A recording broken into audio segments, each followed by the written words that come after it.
Иттің иесі болса, бөрінің тәңірі бар дейтін қазақ, қасқырдың өзін 3 топқа бөлген екен. Қыңсылама, ұлыма, шапжарғыш қылып. Қасқырдың ең қауіптісі шапжарғыш. Оны қасқырдың сырттаны деп те атайды екен. Ой мен түзді қорықпай, жападан жалғыз кезетін арлан. Алапат күштің иесі. Түнде жортқанда мен ешкімнен мейірім күтпеймін. Сол үшін де ешкімге мейірім көрсетпеймін дейді екен түз тағысы.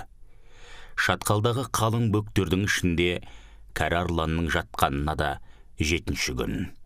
Түз тағысы өз бетінше аң аулауға жарамай қалды. Әлсіздігін көрсетіп, көрінгеннің көзіне түрткі болғысы да келмейді. Жапанды жалпағынан басқан абадан үшін бұдан өткен қорлық жоқ. Барлық күш қайратын жинап, кәрі арлан аспанды басына көтере бір ұлып, ішіндегі зары мен запыраны шығарып алды. Сүт пісірім уақыт болған жоқ, шидің арасынан бір нәрсенің басы қалт ете қалды. Арлан басын көтеріп, азу тісін ақситып еді. Абаданым, ұлыған үніңізді естіп келдім. Сайда жатқан байдың 8 үйрі жылқысынан семіз байталдың қарнын жарып берейін. Армансыз тойыңыз қызылға. Артымнан еріңіз, абаданым, дейді жас бөрі. Әй, жас бөрім, қасқырдың қай атасының баласысың? Қыңсыламаның тұқымымын. Көңіліңе келмесін. Сенің аталарыңды жақсы білем, жас бөрім. Қойшының қорадағы қойына шабамыз деп бір уақытта бірге жортқанбыз. Қойшы қос ауызбен мылтық атса, қорыққанынан құйрығын бұтына тығып қыңсылап, етектегі сайға тығылған. Қыңсылама қыңсылағанда, ұлыма ұлығанда абайла деген аталарымның сөзін мен дәл ұмытқан жоқпын. Қыңсылама атаңның әруағы разы болсын, пейіліңе тойдым. Бара бер, жолыңнан қалма, жаныңа жолдас бола алмайым, жас бөрім, деп арлан басын өз аяғына қойды дейді. Арағапта салып келген жаңа бөрі ұлыманың ұрпағымын дейді. Таудың етегіндегі алқапта 6 үйір жылқы жатыр. Семіз күрең биенің көзіне көк шыбын үймелетем. Айтқаныңды айдап алдыңа келем. Артымнан ер абаданым. Жылы жұмсаққа бір тойдырайын дейді.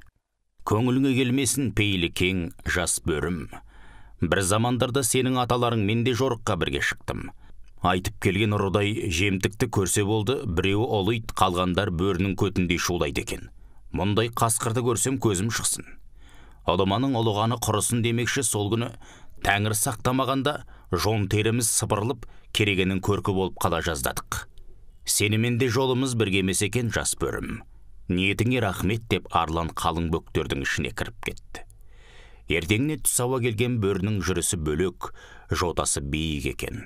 Сыртқы жүрін қампайтып, азуын ақситып, құлағын қайшылап алыпты. Әй, жас бөрім, шапшарғыштың баласы емессің бе? Иә, оны қайдан білдіңіз, абаданым? Әкең аталас, арланым ет. Жүрісің бөлек, сипатың ерекше екен. Ниетің қандай? Ескі сайдан 2 жылғы көрдім. Қанжығаңызды майлап қызыл етке қарныңызды бір тойғызайын. Ізімнен еріңіз. Саған сенуге болады екен. Қаны бір аталас бөрім. Атаң абадан жолдасын жолға тастамаған азулы қасқыр ет. Ізіңнен ерейін, қайратыңды көрейін. Бірақ менің айтқанымды тыңдап айдағаныма көнесің. Сенің қайратыңмен менің ақылым астасса, армансыз күн кешеміз. Ақылымды алмасаң, өз обалың өзіңе. Келістік. Уәде, уәде. Ескі сайда 2 жылқы жайылып жүр. Сай мен ауылдың арасы алыс емес. Жас бөрінің сілекейі шыбырып, көзі сайдың шетінде тұрған семіз торы байталды. Ойыңды оқып тұрмын, жас бөрім. Торы байталдың семіз екенін де көріп тұрмын, бірақ оған тиіспе. Оны жарып тастағаныңды көрсе, байдың жылқышылары екеуміздің де жон терімізді сыпырып, жегенімізді желкемізден шығарады. Одан да торы байталдың жанындағы күрең қасқа бестінің шабын жар. Не үшін, абаданым? Тісің өтпес, еті арақ тарам ғой. Неге екенін уақыты келгенде көрерсің. Бағана шатқалдан шығарда уағдаласпап бедік. Айтқанымды істе, жас бөрім, қор болмайсың. Жас бөрі бөктерден шыға бері, кәрі арланның айтқан есінен шығарып, байдың семіз торы байталын жарып тастады. Жанындағы күрең қасқа бесті әккі жылқы екен. Құлағын қайшылап алып, ауылға шауып кетті. Бір бәлен сезген бай сайдың тасындай сойыл соғар 3 жігітін аттандырды. Ал, жас бөрім, тәңіріңе сыйын, жанынан тәтті нең бар. Айтқан тілді алмадың, Ақымақ бас аяқтың соры деген осы, тездет сайдың табанына түсіп алайық. Көзім жетпей тұр, бастырмалатып жетіп қалған қаят, төбел торы құнан абаданым. Бұл кәрі биенің құлыны, ал кеттім деген. Кәрі биенің құлындарының өкпе қуысы тары болады, ұзаққа шаба алмайды. Ал дегеннен алдыға атып шығады, шақырым шапса шаршап қалады. Өрге сал, өкпесі өшсін. Абаданның айтқаны дәл келді. Төбел торы құнан қыраспай өкпесі өшіп қалып қойды. Жанарымның ұшында ентелеп келе жатқан қай жылқы? Керғасқа дөнен арланым. Ау, бұл қулық биенің құлыны. Дөң асар ғой. Қулық биелерден туған құлындардың маңдай сүйегі жұқа болады. Желдің өтіне сал.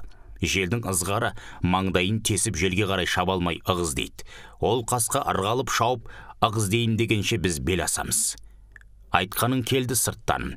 Керғасқа дөнен желдің өтіне шаба алмай сайдың ығында қалып қойды. Мына көсіле шауып, көз алдыма келіп қалған қай арғымақ? Бұл күрең қасқа бесті абаданым. Бағанағы ескі сайда семіз тор байталды емес, қасындағы еті тарам болса да, осы күрең қасқа бестінің шабын жар деп едім. Айтқан тілді алмадың. Обалың өзіңе жас бөрім. Бұл міні жоқ, арда биенің құлыны құтқармас деген. Күрең қасқа бесті шашасына шаң жұқтырмайтын жүйрік, бағана уақыты келгенде көрерсің дегенім осы еді.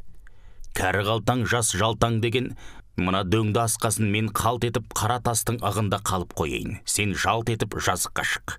Аяғың мықты ғой, болашақ абаданым. Мүмкін аман қаларсың. Ал, қош бол.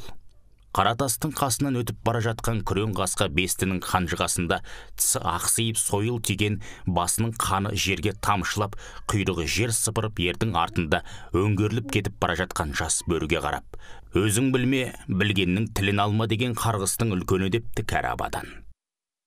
Осы әңгімені маған майын тамызып айтып берген Жолдыбайдың ұлы Ержан бауырымның құйма құлақ қасиетіне тәнті болдым. Кемеңгерге де кеңес керек. Өзің білмесең, жөн білетін өзгеден сұра.